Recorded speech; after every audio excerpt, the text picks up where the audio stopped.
तो hello guys, जैसे कि हमने पिछले एपिसोड में देखा था कि व्हाइट टाइगर मास्टर ने सन मून डिवाइन नीलर को अपने कंट्रोल में कर लिया था। उस डिवाइन वेपन का यूज करने की वजह से मास्टर यूरिंग की सारी आर्मी खत्म हो गई थी, लेकिन वो अभी भी इस जगह पे बचे हुए थे। वहीं हम दूसरी तरफ व्हाइट टाइगर को देखते हैं, जिसके सामने युहाव आ जाता है और बोलता है, जिस जगह पे युहाव ने उन सभी से बोला था कि हर सभी की कोई ना कोई राज होते हैं, इसीलिए मैं चाहता हूँ कि तुम इस जगह से तुरंत ही निकल जाओ। इतना कह के उनको उसने वहां से बाहर निकाल दिया था। तभी युहाव के फादर उससे पूछते हैं कि एल्डर, क्या मैं आपका चेहरा देख सकता हूँ? आपने हमारे साथियों की जान दो दो बार बचाई है, इसीलिए मैं फ्यूचर में आपको रिपे करना चाहता हूँ। तभी युहाव बोलता है कि तुम अपनी बात पे कायम रहना, मेरे चेहरे देखने के बाद वो तो कभी नहीं हो पाएगा। इतना बोल के वो उस जगह से जाने लग जाता है, लेकिन तभी युहाव को उस जगह से जाते हुए देख के व्हाइट टाइगर डूक बोलते हैं कि जाओ, अगर तुम्हारी शक्तियों को देखा जाए तो तुम्हें हमारी मिलिट्री में काफी अच्छी पोजीशन मिल सकती है। लेकिन तभी युहाव उस ऑफर को रिजेक्ट करके वहां से चला जाता है। तभी व्हाइट टाइगर मास्टर अपने मन में सोचने लग जाते हैं कि आखिरकार ये लड़का है कौन। दूसरी तरफ हमें एम्परर का सीन दिखाया जाता है। वहीं एम्परर को एक बंदा बता रहा होता है कि सन मून एम्पायर ने हमारे ऊपर अचानक से अटैक कर दिया, जिस वजह से हमारी आर्मी को संभलने का टाइम नहीं मिला, और साथ ही में इस जगह पे व्हाइट टाइगर मास्टर और उनके साथी भी गायब है। हमें लगता है कि सन मून एम्पायर ने उनको अपने अंडर में ले लिया है। इस बात को सुन के तो एम्परर काफी ज्यादा परेशान हो जाते हैं। वही हमें टीवी में बताया जा रहा होता है कि सन मून एम्पायर ने हमारे ऊपर अटैक कर हिंदू माउंटेन को अपने कब्जे में कर लिया। वही हमें प्रिंसेस ज्यून को दिखाया जाता है, जो कि अपनी आर्मी को मोटिवेट कर रही होती है, तुम हार मत मानो, हम पक्का से जीतेंगे। वहीं हमें एम्परर का सीन दिखाया जाता है, जहाँ पे एक ये खुशखबरी आ चुकी थी कि रूलिंग एम्पायर और नो एम्पायर उन्होंने मिलकर अपनी आर्मी को स्टार लियो कैंप में भेज दिया, जिस वजह से इनके पास पूरे 3 कंट्री का साथ आ चुका है। वहीं दूसरी तरफ एम्पायर इन सबसे अकेला लड़ा में युवा को दिखाया जाता है, जो कि वापस आ चुका था, और उसके बाद वो कमांडर जून को बताता है कि ये आर्मी सक्सेसफुली उस फाइट में जीत गई है, और मैंने उस जगह पे मास्टर ड्यूक के भी फ्लैग देखे थे। व्हाइट टाइगर मास्टर अभी भी सलामत है और अभी जिंदा है। बात को सुन के तो कमांडर जून काफी ज्यादा खुश हो जाती है। उसके बाद वो युहाव से बोलती है, टैंगडोंग तुम जाके आराम करो, मैं जब तक ये खबर सिंह बता के आती हूँ। इस बात को सुनते ही युहाव आराम करने के लिए एक शांत सी जगह पे आ जाता है। वो अपने मन में कह रहा होता है कि 12 को गेट खोलने की वजह से मेरी काफी ज्यादा एनर्जी लूज हो चुकी है, मुझे जल्दी से जल्दी अपनी सोल पावर रिकवर करनी पड़ेगी। और जैसे ही युहाव कल्टीवेशन कर रहा होता है, हम देख पाते हैं कि उसके आसपास बर्फ जमने लग जाती है। तभी युहाव नोटिस करता है कि उसकी सोल पावर रिकवर बहुत ही तेज हो चुकी है, और वो समझ नहीं पाता कि ये किस लिए हो रही है। तभी स्टार एनाइज बाहर निकल जाता है, तो युहाव समझ जाता है कि इसी की वजह से इतनी जल्दी मैं कल्टीवेशन कर पा रहा हूँ और सोल पावर एब्जॉर्ब कर पा रहा हूँ। उसके बाद वो स्टार एनाइज उसको बताता है कि मैं हेवन और अर्थ एनर्जी को यूज करते हुए अपने पावर को बढ़ा सकता हूँ, इसीलिए तुम भी इस पावर को यूज करते हुए अपने सोल पावर को जल्दी से रिकवर कर सकते हो। इस बात को सुन के युहाव उसको थैंक्स करता है। उसके बाद वो अपनी सोल पावर रिकवर करने के लिए वहां पे बैठ जाता है और काफी तेजी से सोल पावर को एब्जॉर्ब करने लग जाता है। लेकिन तभी टैंगडोंग वहां पे आ जाता है और वो युवा को बोलता है कि मैंने सुना कि तुम वापिस आ गए। की आवाज सुनते ही वो सारी जगह को नॉर्मल कर देता है।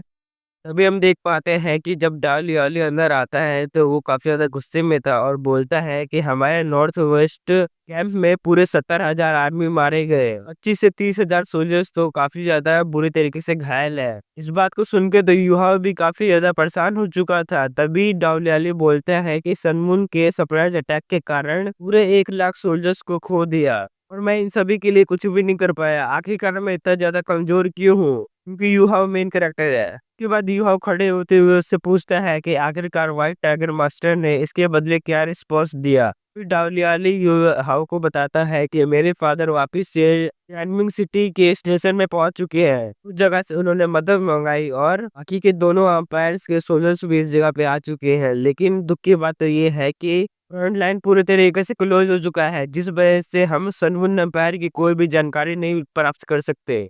ये तो अपने आप पे गुस्सा आ रहा है। अगर मैं ताकतवर होता तो मैं किसी न किसी चीज में अपने फादर की मदद तो कर देता। बिल्कुल ही बेबस हो चुका हूँ, मैं समझ नहीं पा रहा कि मैं करूँ तो करूँ क्या। तभी युवा बोलता है कि मैं सनमुन एम्पायर की जानकारी चाहिए ना, तो इसीलिए मैं वहाँ पे जा रहा हूँ। युवा उस जगह से जाने वाला होता है कि तभी अवलियाली बोलता है कि रुक जाओ, ये भी अपने साथ में ले चलो, मैं सच में तुम्हारे लिए कोई भी बोझ नहीं बनूंगा।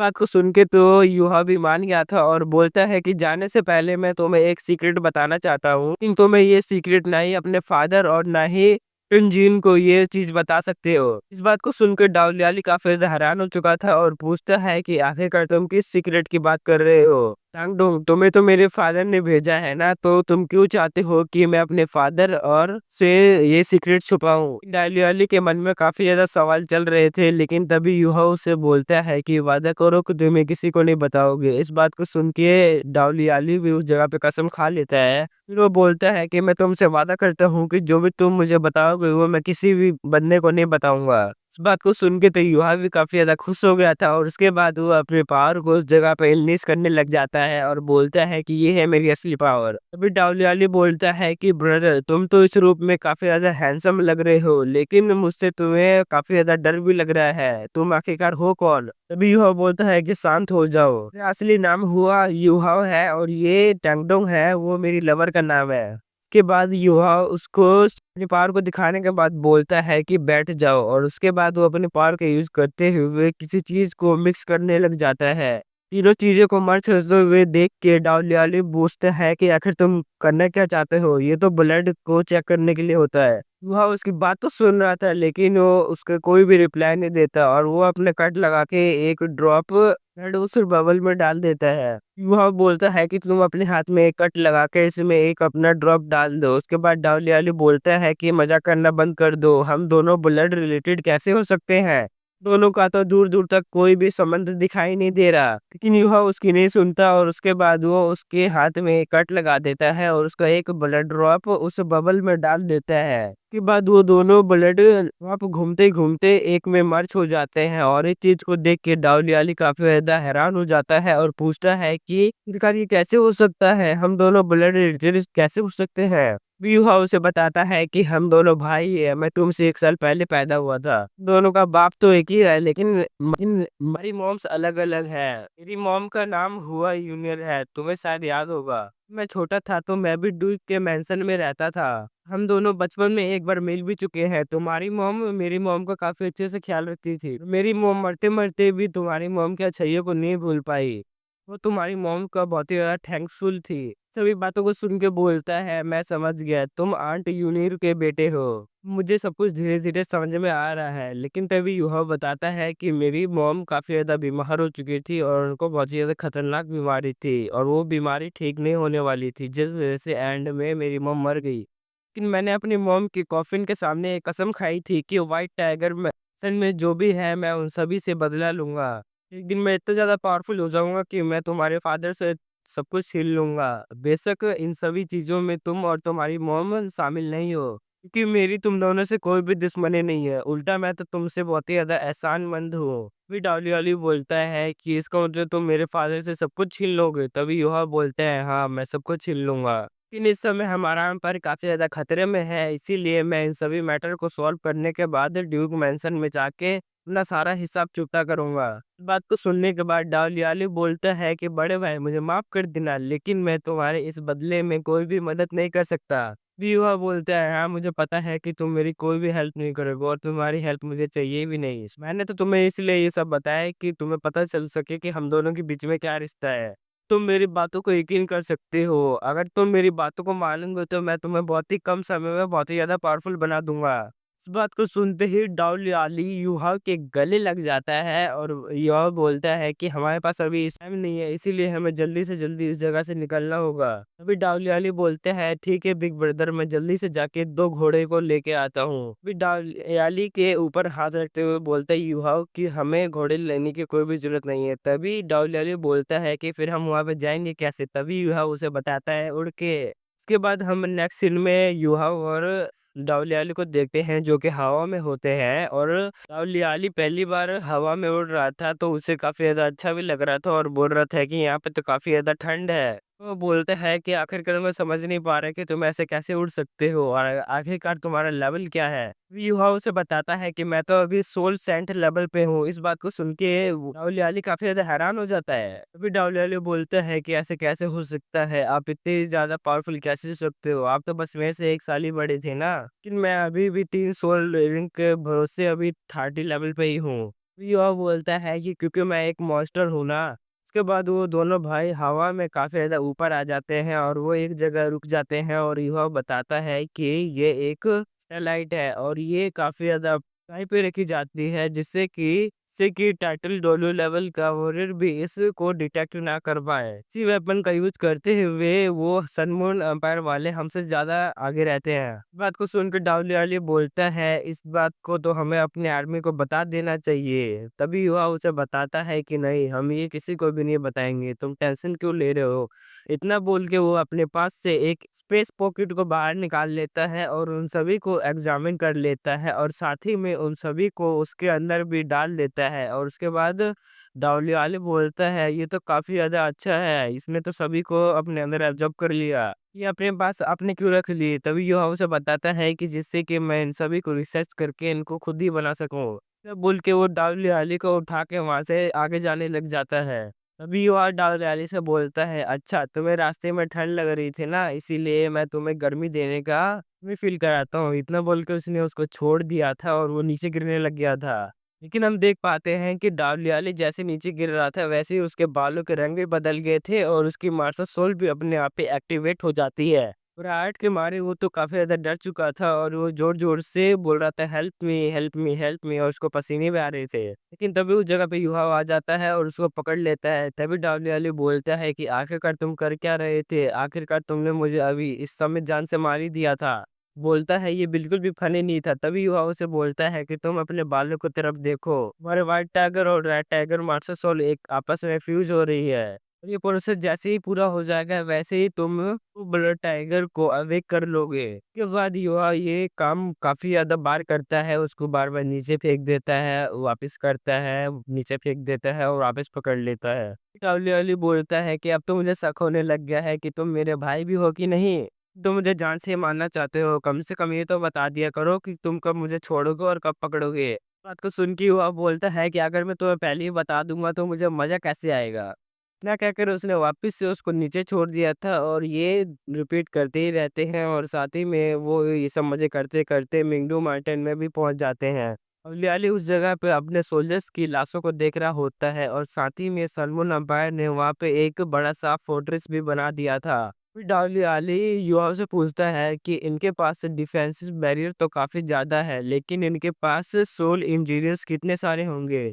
का ऐसा कहना ही था कि यूहा अपने पावर का यूज़ करते हुए आसपास की जगह को स्कैन करने लग जाता है और उसे पता चलता है कि इस जगह पे फुल डिफेंसिव बैरियर तो काफ़ी ज़्यादा है, लेकिन यहाँ पर सोल इंजीनियर की तादाद काफ़ी ज़्यादा कम है। इस बात को सुन के डॉली काफ़ी ज़्यादा हैरान हो जाता है और बोलता है पहले तो इन्होंने सरप्राइज अटैक करके इन्होंने ये माउंटेन छीन लिया, लेकिन नहीं लग रहा कि हम इनके ऊपर वापस से अटैक करके ये माउंटेन छीन सकते हैं। मुझे तो लग रहा था कि सनमून अम्पायर ने इसमें अपनी सोलर्स को काफ़ी ज़्यादा भर दिया होगा। तभी युवा बोलता है कि इन्होंने सारे इन्फॉर्मेशन को काट दिया है, जिस वजह से हमें इनकी कोई भी जानकारी नहीं मिल पा रही है। तो मतलब ये कुछ न कुछ प्लान तो बना ही रहे हैं। तो अच्छा, इनका ये प्लान है कि ये अपनी सिटी को पूरी तरीके से खाली कर देंगे और इनके सोल्जर्स कहीं और होंगे। अगर उनकी आर्मी इस शहर में नहीं होगी तो इसका मतलब वो दूसरी तरफ से हमारे ऊपर हमला करेंगे। तो इसका मतलब सनमून एम्पायर लाइफ और डेथ का बैटल नहीं लड़ेगा। उन्होंने सारी आर्मी यहाँ पे इकट्ठा तो कर ली, लेकिन मुझे लग रहा है कि इनका कुछ और ही प्लान है। सब सोचने के बाद युवा डाउलियाली को नीचे ले आता है। जल्दी से टैनमुन सिटी में जाओ, तुम बेसिस जियून और ड्यू को ये सारी जानकारी जाके दे दो। टैनमुन अंपायर ने इन सभी जंग का फायदा उठा के कुछ और ही प्लानिंग कर रहे हैं, वो हमें बेवकूफ बनाना चाहते हैं। के बाद डाउलियाली भी टैनमुन सिटी की तरफ तेजी से चला जाता है। के बाद युवा अपने मन में सोच रहा होता है आखिरकार वो कौन पर्सन होगा जिसने की इतनी ज्यादा खतरनाक प्लानिंग बनाई है। ठीक है, इन सभी का मास्टरमाइंड कौन है? ठीक है, सरमुन अब्बाय का मार्शल है कौन? उसके बाद हमें सरमुन अब्बायर का सीन दिखाया जाता है जहाँ पे कि के बाद मास्टर यू लीनिंग बोलता है मुझे सजा दीजिए, मैं अपने टारगेट को सेफ नहीं कर पाया। हमें पता चलता है कि मार्शल कोई और नहीं जो यूहा के प्यार में पड़ गई थी वही है। ये क्राउन प्रिंसेस भी बन चुकी है और यही इस प्लान की मास्टरमाइंड है। उसके बाद क्राउन प्रिंसेस उसके पास में आके बोलती है कि आपको टेंशन लेने की कोई भी जरूरत नहीं है, अभी भी मेरी प्लानिंग चल ही रही है। बाकी के अंपायर से भी सारे सोल्जर्स आ चुके हैं, इसलिए हम अपने आर्मी को जल्दी से जल्दी तैयार करना होगा और हमें अब मॉर्निंग को ही उन्हीं के ऊपर अटैक कर देंगे। इस वॉर को पूरी तरीके से जीत लेंगे। वही हवा में उड़ते हुए युवा सोच रहा होता है कि आखिरकार सन मून अंपायर का असली टारगेट था कौन। तो इस समय इस स्ट्रेटेजी का यूज कर रहे हैं कि वो हमला करेंगे वेस्ट में, लेकिन असली में वो हमला करेंगे नॉर्थ में। फिर ये किसके ऊपर अटैक करेंगे? तभी मार्शल, क्या मार्शल आप हमें ये बता सकते हैं कि हम किसके ऊपर अटैक करेंगे? तभी क्राउन प्रिंसेस उन दोनों को एक पर्ची पकड़ा देती है और वो दोनों एक साथ बोलते हैं यूहाव और वो वेली सोल अंपायर, ये है इनका असली टारगेट। इन्हें टियानमुन अंपायर के नाम से भी जाना जाता है। इस बात को सुनकर तो सभी ने मार्शल के जय जयकार लगाना शुरू कर दिया था, लेकिन दूसरी तरफ रूलिंग अंपायर और टियानमुन अंपायर को, लेकिन इन सभी को कोई अंदाजा ही नहीं था। फिर युहाव भी वापस आ जाता है और तभी प्रिंसेस जून उससे बोलती है टेंगडोंग, आखिरकार तुम इतने रात को कहाँ पे गए थे? तुम्हारी इस जगह पे जरूरत है। हमारे व्हाइट टाइगर मास्टर ने प्लान बना लिया है कि वो आज ही रात अटैक करके मिंडी माउंटेन को अपने कब्जे में कर लेंगे। इस बात को सुन के युहा अपने मन में कह रहा होता है, इसका मतलब डॉलियाली मास्टर ड्यू के पास पहुंच चुका है। सच में उन्होंने काफी ज्यादा अच्छा प्लान बनाया है। उन्होंने अटैक का रास्ता चुना, ना कि डिफेंस का। कि वो रात को अटैक कर देंगे तो सनमुन एम्पायर को अपनी दो टुकड़ी बनानी पड़ेगी, से वो मिंडी माउंटेन को भी प्रोटेक्ट कर सके और सनमुन एम्पायर पे भी हमला कर सके, जिससे कि उनके आर्मी की पावर काफी ज्यादा कम हो जाएगी। सच में मास्टर ड्यूक काफी ज्यादा समझदार है। इसके बाद प्रिंसेस जियोन युहाओ का काम देती है कि तुम्हें दुश्मन की हर हरकत पे नजर रखनी है, इसलिए तुम एडवांस स्काउट के साथ जल्दी से यहाँ से निकल पड़ो। इस बात को सुनते ही हुआ वहां से तुरंत ही निकल जाते हैं, लेकिन तभी दूसरी तरफ चार लोग प्रिंसेस को दिखाया जाता है प्लानिंग कर रहे थे जिससे कि ये मेग्नो माउंटेन को वापस से अपने कब्जे में कर सके। सोच रही होती है कि मैं अपने सोल सेंट के वॉरियर को एक ही साथ भेज दूंगी, जिससे कि एक ही बार में हमें ये माउंटेन वापस से मिल जाएगा। हालांकि व्हाइट टाइगर बोल रहा था कि हमें धीरे धीरे आगे बढ़ना चाहिए, क्योंकि हम सब अभी सनमुन एम्पायर के सारे आर्मी पोजीशन को नहीं जानते हो कहाँ कहाँ पर है। तीनों बोलती है मेरे पास अभी ज्यादा समय नहीं है, अगर टियानमुन एम्पायर हार गया तो अगली बारी हमारी होगी। इससे पहले हमें मिंगनी माउंटेन को वापस से अपने कब्जे में करना होगा, कि उस जगह पे डिफेंस करना बिल्कुल ही आसान काम है। इसके बाद ये ऑपरेशन चालू हो गया था और हम देख पाते हैं कि सोल सैंड के वॉरियर्स सभी लोग मिंटी माउंटेन की तरफ जाने लग जाते हैं। हम देख पाते हैं कि उन सभी के ऊपर काफी ज्यादा खतरनाक अटैक हो रहे होते हैं। सनमून एम्पायर भी के सामने टिक नहीं पा रही होती है और ये बैटल काफी ज्यादा खतरनाक लग रही होती है। प्रिंसेस को भी सारी जानकारी मिल रही थी दूर से। तभी हम युवा को देखते हैं जो कि अपने सोल डिटेक्शन का यूज करते हुए वहां पे सभी की जानकारी ले रहा था यहाँ पे क्या हो रहा है। लेकिन तभी युवा देखता है कि यहाँ पे सनमून एम्पायर का कोई भी बड़ी टुकड़ी यहाँ पे मौजूद नहीं है। इसका मतलब मैं भी जो सोच रहा था वो सब कुछ सही था। के बाद प्रिंसेस सभी को हमला करने के लिए रेडी बोलती है और सभी लोग काफी तेजी से उस मिंगन्यू माउंटेन की तरफ जाने लग जाते हैं। हम देख पाते हैं कि ये काफी सारे लोग थे और इसी के साथ हमारा आज का एपिसोड खत्म हो